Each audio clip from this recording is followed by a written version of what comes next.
আসসালামু আলাইকুম, স্বাগত জানাচ্ছি আরটিভি সকালের সংবাদে। আপনাদের সঙ্গে আছি আমি ফারিয়া শারমিন। সৌদি আরব সহ মধ্যপ্রাচ্য ও এশিয়ার কয়েকটি দেশে ধর্মীয় ভাব গাম্ভীর্যের সঙ্গে আজ উদযাপন হচ্ছে পবিত্র ঈদ উল আজহা। সকাল থেকেই মুসল্লিরা নামাজ আদায়ে মসজিদে ভিড় করে।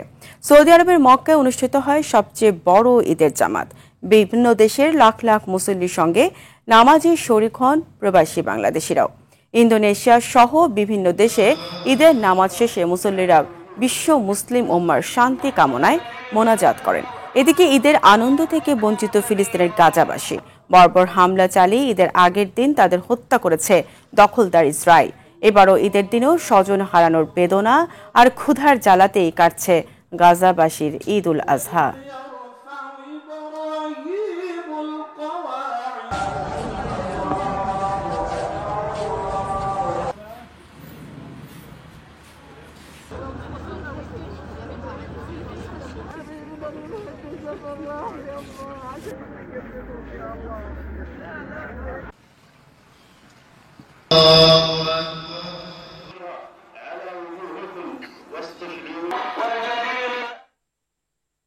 দর্শক, এই মুহূর্তে সৌদি আরব থেকে সরাসরি যুক্ত হচ্ছেন হানিস সরকার উজ্জ্বল।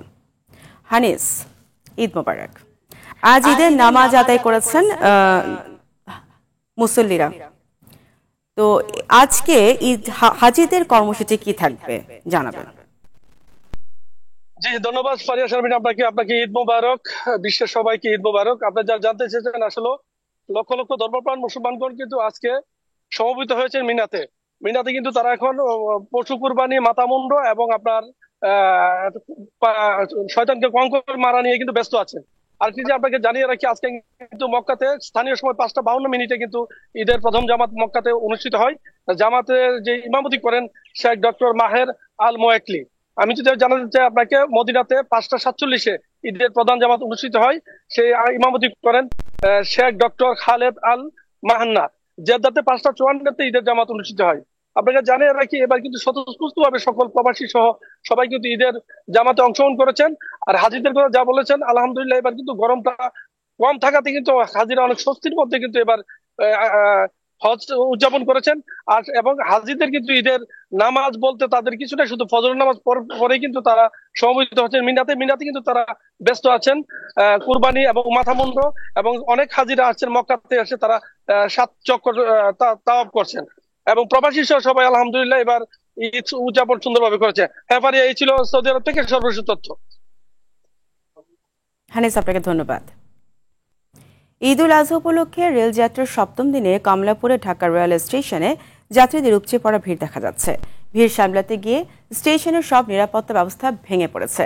রেলওয়ে নিরাপত্তা কর্মী, railway police, Dhaka metropolitan police ও র্যাব সদস্যদের যথেষ্ট উপস্থিতি থাকলেও তারা উশৃঙ্খল যাত্রীদের সামাল দিতে হিমশিম খাচ্ছে। নিষেধ থাকা সত্ত্বেও প্রতিটি ট্রেনের পাওয়ার কার ও বুফে কারে ঠেসে যাত্রী তোলা হয়েছে। মেল, কম্পিউটার, আন্তনগর সব ট্রেনের ছাদে যাত্রী উঠেছেন। এদিকে বাসেও রয়েছে যাত্রীদের চাপ, তবে অনেক স্বস্তি রয়েছে লঞ্চে।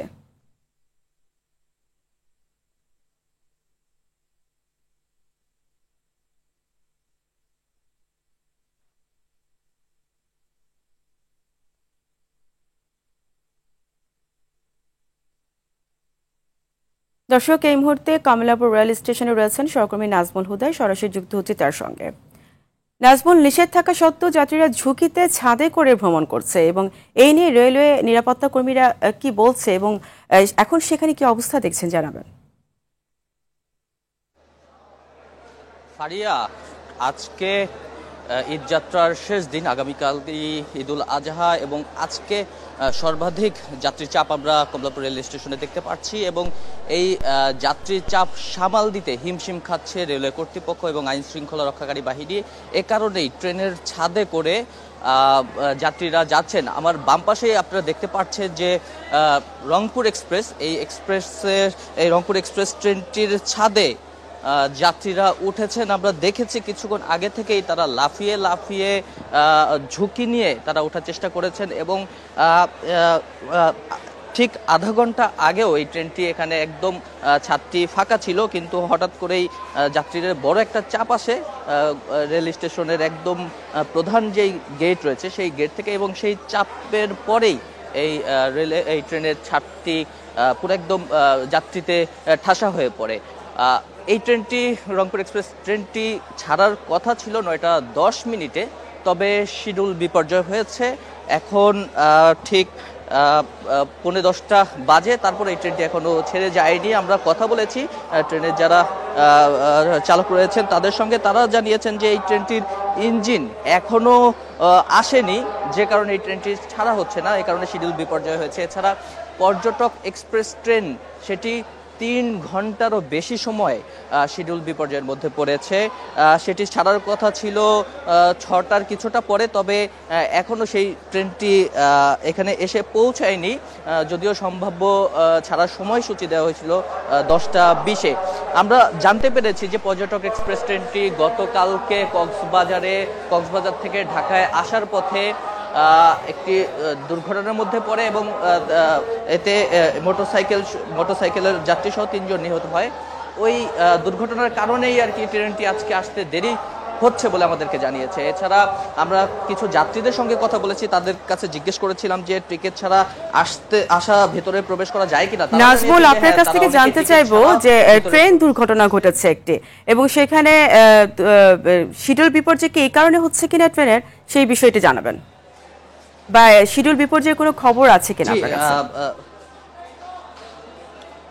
শিডিউল বিপর্যয় তো হচ্ছেই, প্রায় প্রত্যেকটি ট্রেন শিডিউল বিপর্যয়ের মধ্যে পড়ছে আধা ঘন্টা 1 ঘন্টা করে। তবে শুধু দুর্ঘটনার কারণে পর্যটক এক্সপ্রেস ট্রেনটি 3 ঘন্টারও বেশি সময় শিডিউল বিপর্যয় হয়েছে। এছাড়া অন্য ট্রেনগুলো আধা ঘন্টা 1 ঘন্টা করে শিডিউল বিপর্যয় হয়েছে, এবং আমার হাতের বাম পাশে রংপুর এক্সপ্রেস ট্রেনটিও প্রায় আধা ঘন্টার উপরে সময় এখন পর্যন্ত ট্রেনটি ছাড়তে পারেনি, এবং ইঞ্জিন এখনো এসে পৌঁছায়নি। এটি কখন ছাড়া যাবে সেটিও তারা আমাদেরকে এখনো নিশ্চিত করে বলতে পারেনি। এছাড়া যারা স্ট্যান্ডিং টিকিট নিয়ে ভিতরে ঢুকছেন, অনেকে ঢুকে ট্রেনের ছাদে করে যাচ্ছেন, এবং স্ট্যান্ডিং টিকিট ছাড়াও অনেকে প্ল্যাটফর্মের ভিতরে প্রবেশ করছেন। অসংখ্য ধন্যবাদ, আমাদের সঙ্গেই থাকুন। পরবর্তী সংবাদ আপনার কাছ থেকে ঈদ যাত্রার বিষয়ে আরো বিস্তারিত জানবো। ঈদে ঘরমুখো মানুষের চাপ বেড়েছে বিভিন্ন সড়ক মহাসড়কে। ঢাকা টাঙ্গাইল মহাসড়কের চন্দ্রা, নবীনগর, চন্দ্রা ও মির্জাপুরে 20 কিলোমিটার জুড়ে যানজটের ধীরগতি রয়েছে। ভোগান্তিতে পড়েছে ঘরমুখো মানুষ। পশুবাহী গাড়ি নিয়েও বিপাকে চালকরা। এদিকে পরিবহনের সংকটের সুযোগে অতিরিক্ত ভাড়া নেওয়া হচ্ছে বলে অভিযোগ যাত্রীদের। ঢাকা টাঙ্গাইল যমুনা সেতু মহাসড়কের 28 কিলোমিটার এলাকায় যানজট ও গাড়ির দীর্ঘ সারি রয়েছে। এদিকে যানবাহন পারাপারে যমুনা সেতুতে রেকর্ড 4,10,80,950 টাকা টোল আদায় হয়েছে। পদ্মা সেতুতে একদিনে 5,43,28,000 টাকার সর্বোচ্চ টোল আদায় হয়েছে।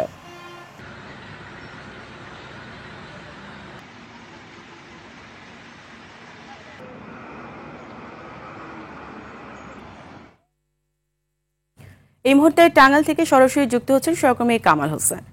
কামাল, মহাসড়কে যানবাহনের চাপ কেমন দেখছেন, এবং এই চাপ সামাল দিতে হাইওয়ে পুলিশের পক্ষ থেকে কেমন উদ্যোগ নেওয়া হয়েছে জানাবেন? ধন্যবাদ আপনাকে। রাত পোহালে ঈদুল আজহা, শেষ সময়ে পরিবার পরিজনদের সাথে ঈদের আনন্দ ভাগাভাগি করতে বাড়ি ফিরছে মানুষ। তবে আজকেও কিন্তু এই ঢাকা টাঙ্গাইল যমুনা সেতু মহাসড়কে যাত্রীদের জন্য কোনো সুখবর নেই।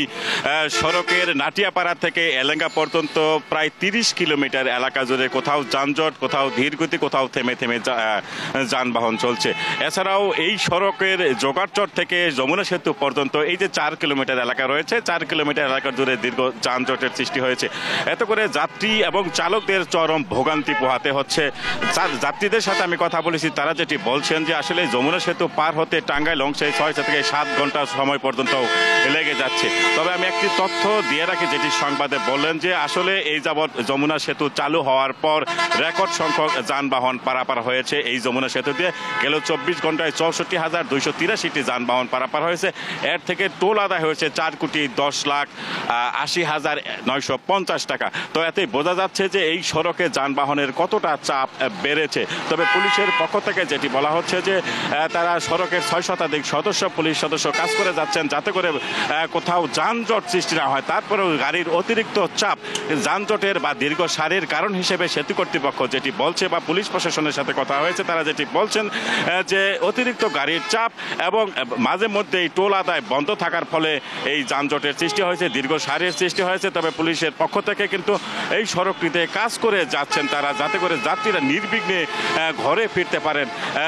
তারপরেও যেটি সমস্যার সৃষ্টি হচ্ছে যে অনেক জায়গায় ফিটনেসবিহীন যানবাহন রয়েছে, সেই যানবাহনগুলো বিকল হচ্ছে এবং অনেক যানবাহনের দুর্ঘটনা ঘটার কারণে এই যানজট সৃষ্টি হচ্ছে। তবে কখন নাগাদ এই যানজট বা দীর্ঘ সারি নিরসন হবে তা কিন্তু এখন পর্যন্ত পুলিশ বা প্রশাসনের পক্ষ থেকে কেউ বলতে পারেনি। ফারিয়া। কামাল, আপনাকে ধন্যবাদ। চট্টগ্রামের কালুরঘাট সেতুতে পর্যটক এক্সপ্রেস ট্রেনের ধাক্কায় ঘটে যাওয়া দুর্ঘটনার তদন্তে 4 সদস্যের একটি কমিটি গঠন করেছে রেলওয়ে মন্ত্রণালয়। একই সঙ্গে প্রাথমিকভাবে 4 রেলকর্মীকে সাময়িক বরখাস্ত করা হয়েছে। সকালে রেলপথ মন্ত্রণালয়ের জনসংযোগ কর্মকর্তা রেজাউল করিম সিদ্দিকী বিষয়টি নিশ্চিত করেছেন। গতকাল রাতে চট্টগ্রামের কালুরঘাট সেতুর বোয়ালখালী অংশে পর্যটক এক্সপ্রেস ট্রেনের সঙ্গে কয়েকটি গাড়ির সংঘর্ষে 3 জন নিহত হয়েছে। নিহতদের মধ্যে 2 বছর বয়সী একটি শিশুও রয়েছে। এছাড়া আহত হয়েছে আরও 5 জন।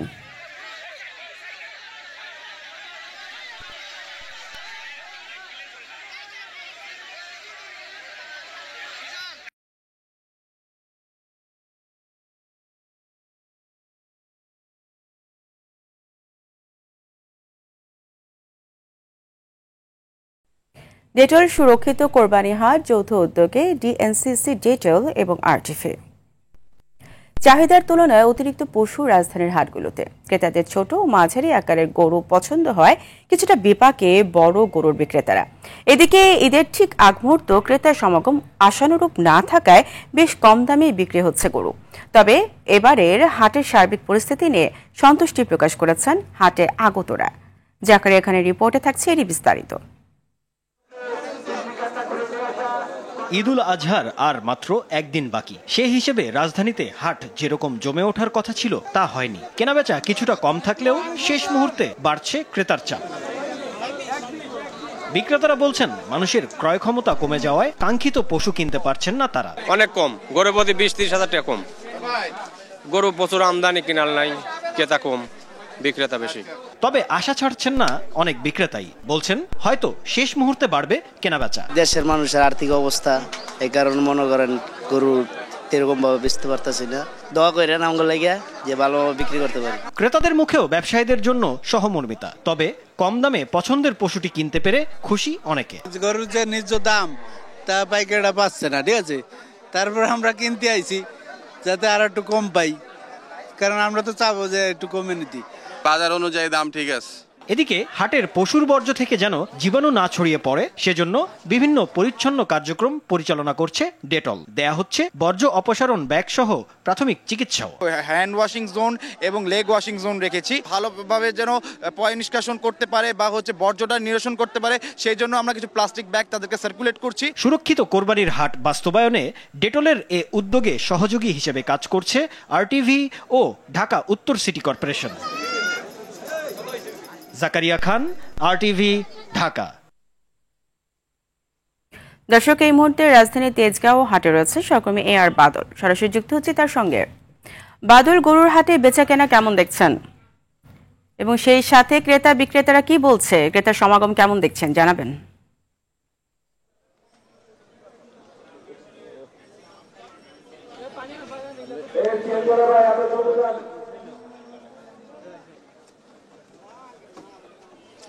আমি এই মুহূর্তে তেজগাঁ পশুর হাটে রয়েছি। আমরা হাটে দেখতে পাচ্ছি যে এখানে মোটামুটি কাল যে পরিমাণ গরু ছিল এবং গত পরশু যে পরিমাণ গরু ছিল সেই পরিমাণ গরু হাটে নেই। মোটামুটি বলা চলে অর্ধেক গরু বিক্রি হয়েছে। এখানে নাবিস্কুল যে সড়ক রয়েছে সেই সড়ক থেকে রেজিস্ট্রি অফিস পার হয়ে ভিতর পর্যন্ত প্রায় আধা কিলোমিটার এলাকা জুড়ে, রাস্তা জুড়ে এই হাটটি ছিল, কিন্তু রাস্তায় আমরা দেখতে পাচ্ছি একেবারে গরু শূন্য। হাটের ভেতরের যে অবস্থা সেখানেও প্রায় অর্ধেকের কম গরু হাটের রয়েছে। যেহেতু আজকে শুক্রবার, সেই কারণে মানুষের সমাগম হয়তো নামাজের পরে কিছুটা বাড়বে। এখনো ক্রেতা সমাগম অনেকটা রয়েছে, কিন্তু বলা চলে বেশ ভালো গরু বিক্রি হয়েছে, প্রায় অর্ধেকের বেশি গরু বিক্রি হয়েছে। আমরা একটা গরুর দাম জানতে চাই।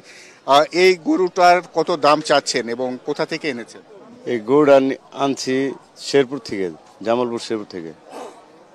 দাম আগে চাইতাম 1.5 লাখ টাকা, এখন দাম বেছে ফেলতাম। আইসি 4 দিন ধরে, দাম একবার বাটা রেট 32,000 টাকা বলে দিছি। 1,32,000 টাকা। ক্রেতা কত বলছে? ক্রেতা কেউ 80,000 বলে, কেউ 90,000 বলে, বলার শেষ নেই। কয়টা আনছিলেন? আনছিলাম 30টা, বিক্রি হয়েছে কয়টা? বিক্রি হয়েছে 27টা, 3টা আছে। এই গরুটা এটা কত যাচ্ছে? এটা চাইতেছি 35,000 টাকা। 35,000? 35,000। ক্রেতা কত বলছে? ক্রেতা বলছে 15,000, 18,000 এরকম। আপনার গরুর সাইজগুলো কিরকম ছিল, মানে কিরকম দামের মধ্যে ছিল সবগুলো?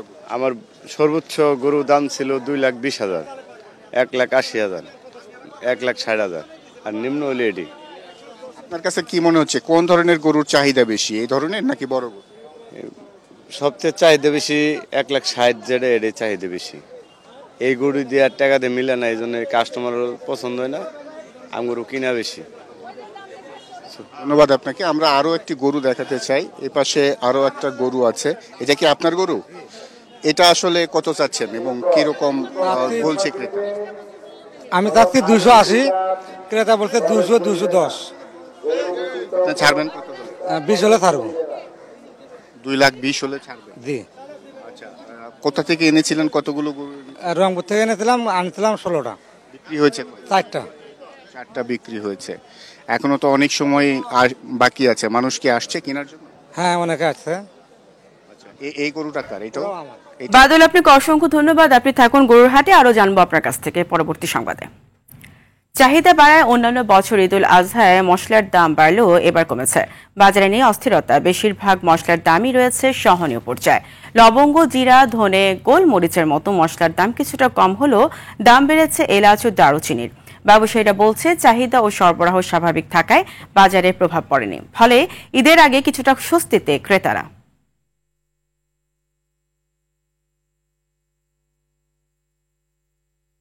গত কয়েকদিন সারা দেশে থেমে থেমে হচ্ছে ঝড় বৃষ্টি।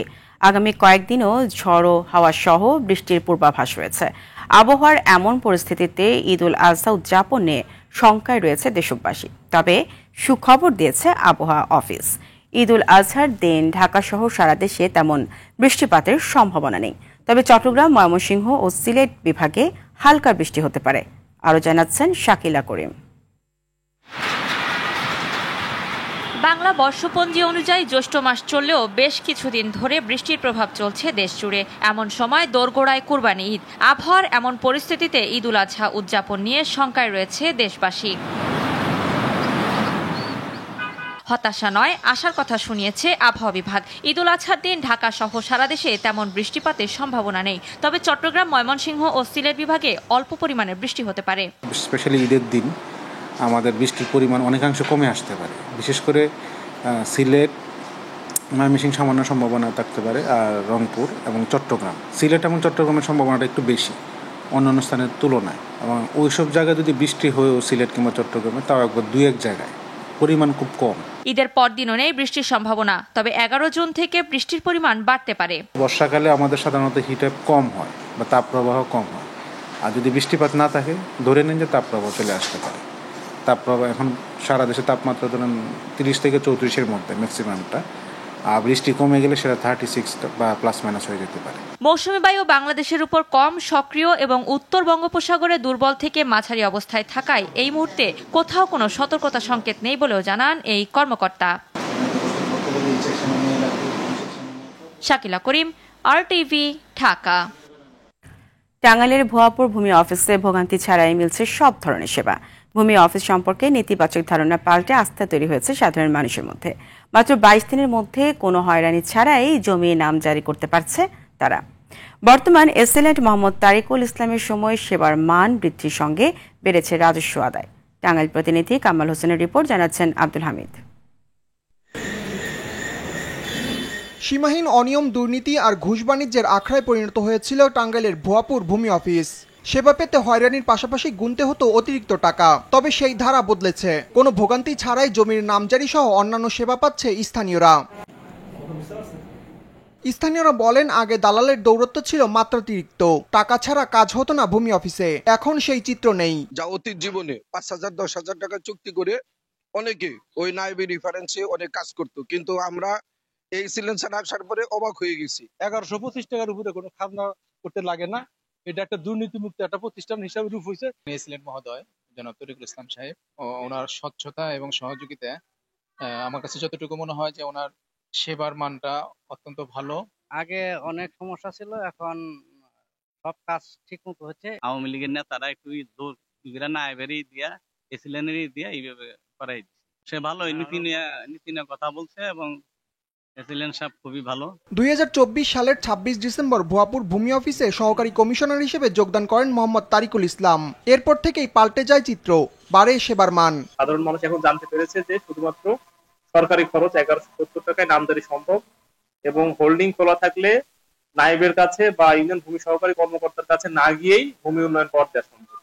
যার ফলে সাধারণ মানুষকে যেহেতু জানানোর সুযোগ হয়েছে, সাধারণ মানুষ এখন নির্বিঘ্নে ভূমি সেবা পাচ্ছে। ভবিষ্যতেও এই সেবা অব্যাহত থাকবে এমন প্রত্যাশা ভুয়াপুরবাসীর। আব্দুল হামিদ, RTV। সকালের সংবাদ এই পর্যন্ত। এই মধ্যাহ্নের সংবাদ দুপুর 12টায় দেখার আমন্ত্রণ রইল। ধন্যবাদ সবাইকে।